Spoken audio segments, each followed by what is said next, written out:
이번에 전해드릴 소식은 우리가 그렇게 기다려왔던 속도내는 민주당 관련한 내용으로 시작하겠습니다. 헌정사상 첫 상임위원장 단독 선출이다. 지금 이런 기사가 쏟아지고 있지 않습니까? 한마디로 민주당이 국회의장단에 이어서 상임위원장까지 단독으로 선출한 건 헌정사상 초유의 일이다. 그래서 여당은 이게 의회 독재다. 이렇게 반발을 하고 나선 거고요. 보시다시피 예정됐던 대로 이렇게 법사위원장, 운영위원장, 과방위원장을 비롯해서 18개 중에 11개를 민주당이 가져왔습니다. 이를 두고 국힘에선 거대 야당의 의회 독재이자 이재명 방탄이다. 이런 얘기를 또 하고 있는데요. 저 이재명 방탄이란 말을 그냥 아무데나 다 갖다 붙이니까 진짜 제대로 해야 될 비판에서도 사람들이 거들떠도 안 보게 된 겁니다. 민주당이 다 잘하는 게 결코 아니지 않습니까? 민주당이든 아니면 어떤 정당이든 애초에 인간 자체가 불완전한데 그냥 냅다 저렇게 이재명 방탄이란 얘기라니까 이게 먹힐 리가 있냐 이 얘기입니다. 아무튼 그러면서 추경호 원내대표는 오늘 민주당도 죽었고 국회도 죽었다. 누굴 위한 폭주냐. 그리고 이 나라의 진정한 국회의장은 없다. 이런 헛소리를 또 하고 나섰네요. 근데 중요한 건 황우여 비대위원장도 그렇고 지금 국힘의 기조가 뭡니까? 아예 민주당을 막기 위해서 우리는 수백 건의 거부권도 쓸 거다. 이게 본인들의 주장 아닙니까? 지금 제대로 독주를 하고 있는 건 누굽니까? 막강한 대통령을 막기 위해서 그나마 국회가 견제를 하고 입법권으로 대응을 해야 되는 건데 그걸 저렇게 대놓고 짓밟겠다는 얘기를 심지어 여당의 대표격인 사람이 당당하게 하고 있으니 이게 뭐 나라가 이렇게 돌아가고 있냐 이런 얘기가 나오는 거 아니겠습니까? 아무튼 그러면서 추경호 원내대표는 민주당에 계속 저렇게 침을 뱉고 있는데요. 결국 이 모든 거는 본인들 당의 리스크로 고스란히 돌아가는 겁니다. 저런 식으로 우원식 의장 사퇴하라부터 시작해서 이재명 방탄이네, 국회가 망했네, 별별 얘기를 다 떠들면서 시간을 질질 끌려고 하지만 민주당은 보시다시피 응? 알겠어. 우리 투표할게. 이런 상황 아니겠습니까? 그래서 우원식 의장은 이렇게 일침을 날리는데요. 가볍게 여기던 국회법을 지키기 시작한 날로 기억되길 바란다. 그동안 얼마나 부끄러운 일들이 계속 반복되었습니까? 특히 앞선 박병석, 김진표 이런 국회의장들은 저런 깽판 치는 국힘까지도 합의를 해와라. 이런 식으로 얘기를 하면서 그냥 국회 자체를 무력화시키려는 저들의 계속 놀아나지 않았습니까? 하지만 이제는 그런 일을 반복해서는 안 된다는 의지고요. 국회가 민의에 따라 열리기까지 얼마나 많은 조바심을 가졌을지 생각하면 국회가 더 분발해야 된다. 한마디로 이건 민주당의 침을 뱉을 게 아니라 국회 그 자체가 부끄러워했어야 할 일 아니냐 이렇게 언급한 겁니다.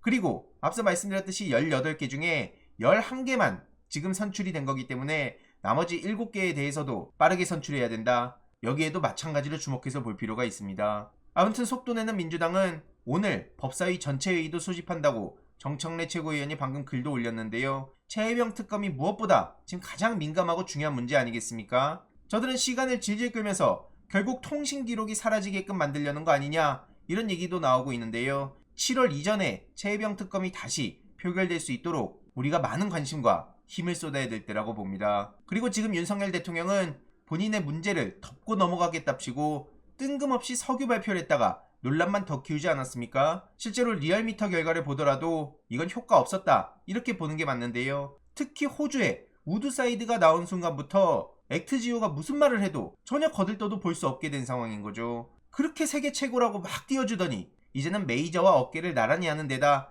이런 식으로 전락한 거 이 모든 게 신뢰성을 떨어뜨린다는 겁니다. 결국에는 신뢰성에 대한 의문이 해소도 안 되는 상황에 무슨 염치로 저런 언플 계속 쏟아내냐 이런 얘기도 할 수밖에 없는 거고요. 윤석열 대통령 브리핑도 결국 성급하게 준비했다 이렇게밖에 볼 수 없는 거 아니겠습니까? 아브레우 고문이 아무리 어그로를 끈다고 하더라도 그의 전문성 자체가 지금 신뢰를 잃은 상황이기 때문에 무슨 말 자체가 필요가 없는 상황이고요. 원래 석유공사 수석위원이 뭐라 그랬습니까? 심해 지역의 최고 기술 전문 업체다 이렇게 말해놓고 정작 같은 날 오후에 정부 자료를 배포한 데선 그게 또 떨어집니다. 심해 분야 인력과 역량은 메이저 업체와 비교해도 경쟁력을 갖췄다. 이게 무슨 말장난을 하는 겁니까 지금? 그리고 대통령의 브리핑이 문제가 되는 건 또 단어 선택인데요. 이번 탐사구역을 두고 영일만 앞바다라든지 포항 앞바다라든지 이렇게 표현하면 안 된다는 겁니다. 동해 심해나 울릉 분지 이렇게 표현을 해야 된다는 거고요. 다른 사람도 아닌 대통령이 저렇게 부실하게 그냥 추상적으로 얘기하는 거 이러니까 대통령실 내부나 지금 정부가 어떻게 돌아가는 거냐 이런 얘기도 빠짐없이 나오는 겁니다. 그래서 민주당이 국회 운영위를 통해 대통령실을 피감기관으로 두고 있기 때문에 무너진 시스템 그냥 대충 때려 맞추는 일들 이거 다 낱낱이 파헤쳐봐야 된다 보는 거고요. 이런 와중에 박대출 씨는 이런 헛소리를 하고 나섰죠. 민주당의 민생회복지원금 1인당 25만원 지급, 이걸 또 겨냥해서 그 돈으로 시초 130번 하면 된다, 이따위 소리를 하고 있는데요.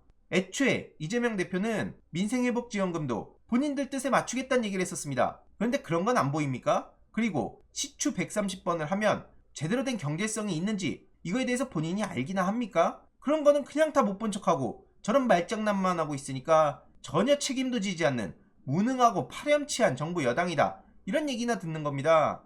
에휴, 한심한 인간들이죠. 게다가 산업부 차관은 뭐라 그랬습니까? 액트지오를 계약할 때 체납 사실은 또 몰랐답니다. 이러니까 당연히 내부가 어떻게 돌아가는 거냐, 무능, 무책임 정권 다 인정한 거 아니냐, 어떻게 된 게 똑바로 하는 게 하나 없냐, 무슨 신박한 헛소리를 하고 있냐, 이런 반응들이 쏟아지고 있는 겁니다. 게다가 민정수석의 딸 문제까지 또 터진 상황인데요. 지금 논란이 끊임없이 이어지고 있는 상황이죠. 대학교 3학년 때 김앤장 인턴을 공고도 없이 채용됐다는 겁니다. 그래서 또 특혜성 인턴이라는 비판이 이어지고 있는 거고요. 학부생 인턴은 저렇게 흔치 않은 데다 인턴 채용과 관련한 공고도 없어서 결국 아빠 찬스 아니었냐, 이 얘기입니다. 일부 로스쿨 학생이나 법대 졸업생만이 가능하다는 건데요. 아무튼 저렇게 학부를 마친 후에 김앤장 인턴까지 거쳐서 성균관대 로스쿨에 진학했다고 합니다. 이러니 학부생 인턴은 아마 로스쿨 입학에도 큰 영향을 주지 않았겠냐, 이런 얘기가 나오는 거고요. 또 다른 법조계 고위직의 아들도 똑같은 지적을 받은 바 있지 않습니까? 윤석열 정부의 대법원장 후보자로 지명이 된 이균용 부장판사의 아들이 같은 논란에 불거졌던 건데요. 다만 재산신고 누락, 그리고 자녀의 재산 형성 과정, 의혹 등이 겹쳐서 결국 난마했던 사람이죠. 문제는 이뿐만이 아닌데요. 권익위에서 어제 이런 황당한 속보를 내지 않았습니까? 김건희 씨의 명품백 관련해서 제재 규정이 없어서 종결 처리한다. 이러니 결국엔 배우자는 명품백 받아도 된다는 해괴망측한 논리를 권익위가 정당화시켜준 겁니다. 보시다시피 한 기사에 채팅이 3,000개가량 달릴 정도로 폭발한 상황이고요. 권익위가 무리하게 시간만 끌다가 대통령 부부한테 면죄부를 줬다는 비판을 피할 길이 없습니다. 게다가 순방길에 오른 상황에 이런 속보를 전한 거라 김건희 씨 부담을 덜기 위해서 발표 시기를 조율한 거 아니냐, 뭐 저런 집단이 다 있냐, 이런 비판이 이어지고 있고요. 내부에서도 의견이 갈렸다고 하죠. 심지어 조사 안 하고 뭐 했냐, 이런 반발도 나왔다고 하는데 최종적으로는 15명 중에 9명이 종결, 그리고 3명이 이첩, 3명이 송부, 그래서 종결로 끝났다는 겁니다. 한마디로 반대를 한 게 6명이란 얘긴데요. 좀 더 정확히 말씀드리면 이첩과 송부의 차이가 뭐냐, 이첩은 범죄 혐의가 있거나 수사가 필요하다고 인정하는 경우에 감사원, 수사기관 혹은 해당 공공기관 감독기관에 이첩을 한다고 표현하는 거고, 이첩인지 종결인지가 명백하지 않으면 소속기관장, 감독기관, 감사원, 수사기관 이런 데 송부를 한다고 합니다. 그래서 이첩이냐 송부냐가 3표 3표씩 해서 총 6표가 나왔다는 건데 9표인 종결로 그냥 덮어버린 거고요. 이러니 참여연대에서도 즉각 비판에 나선 겁니다. 그럼 공직자 부인이 금품 받아도 된다는 얘기냐? 이건 상식을 무시한 결정이란 비판이고요. 부패방지 주무기관으로서 존재 이유를 스스로 부정한 거란 비판인 거죠. 그리고 윤석열 대통령이 김건희 씨의 명품백을 받았는지 여부를 알았는가? 그리고 알았다면 과연 이걸 서면으로 신고했는가? 이런 건 밝히지도 않았고요. 결국 배우자 제재 조항이 없다는 이유만으로 윤석열 대통령의 법 위반 여부는 덮어버린 거다, 이런 비판까지도 피할 수가 없습니다. 종결 사유도 제대로 밝히지 않았는데 이러니 민주당에서도 영부인이 사적 공간에서 수백만 원대의 명품백을 버젓이 받은 장면을 전 국민이 다 봤는데 어떻게 저런 식으로 털어버리냐, 이러니까 권력의 신여란 얘기까지 나오는 겁니다. 실제로 해당 소식을 접한 시민들도 뭐 이런 먹같은 세상이 다 있냐, 앞으로 공직자 부인이 뇌물 받는 건 처벌 못하는 거 아니냐, 이런 비판의 목소리가 이어지고 있습니다. 게다가 안보 문제도 지금 심각한데요. 북한의 오물풍선이 대통령 집무실 600m 앞에도 떨어졌다고 하죠. 한마디로 대통령실 코앞까지 지금 접근했다는 건데 과거 무인기 때도 그렇고 지금 대통령실의 안보 불안, 이거 어떻게 할 겁니까? 그냥 본인만 문제가 아니지 않습니까? 5천만 국민의 생명과 안전이 달린 문제인데 도대체 저래놓고 무슨 보수를 자처하냐니까요. 이러니 이에 대해서 민주당 김병주 의원은 이게 사실이라면 대통령 경호 실패다, 굉장히 심각한 문제다, 이렇게 비판했고요. 결국 계속 꺼낼 수밖에 없는 중앙일보 이정재 씨의 엄청난 예언, 문재인 정부를 비난하고 조롱하려고 글 썼던 거지만 이거 그대로 지금 윤석열 대통령한테 적용되는 겁니다. 앞서 말씀드린 안보 불안뿐만 아니라 코스피 급락에 환율 급등에 물가 폭등에 결국 초보 대통령의 국정 운영 미흡까지 아주 완벽하고요. 그래서 이번 내용도 한 줄로 요약해보자면 민주당 그대로 지금 추진하면 된다. 그리고 국힘은 입법 독재 타령하고 있는데 그 얘기 그대로 윤석열 대통령한테 독재 국가란 비판을 한번 해보길 바랍니다. 도대체 총선을 참패하고도 여전히 정신 못 차리고 그저 윤석열 대통령 눈치나 보고 심지어 권익위에서는 김건희 씨한테 넙죽 엎드려서 권력의 신랄한 얘기까지 듣고 있는데요. 부끄러운 줄 알기 바랍니다. 소식 계속 전해드리도록 하겠습니다. 이번 내용도 유익했다면 구독, 좋아요, 알림 설정, 멤버십 가입 정말 큰 힘이 된다는 점 말씀드리고 싶습니다. 주위에 널리 공유 부탁드립니다.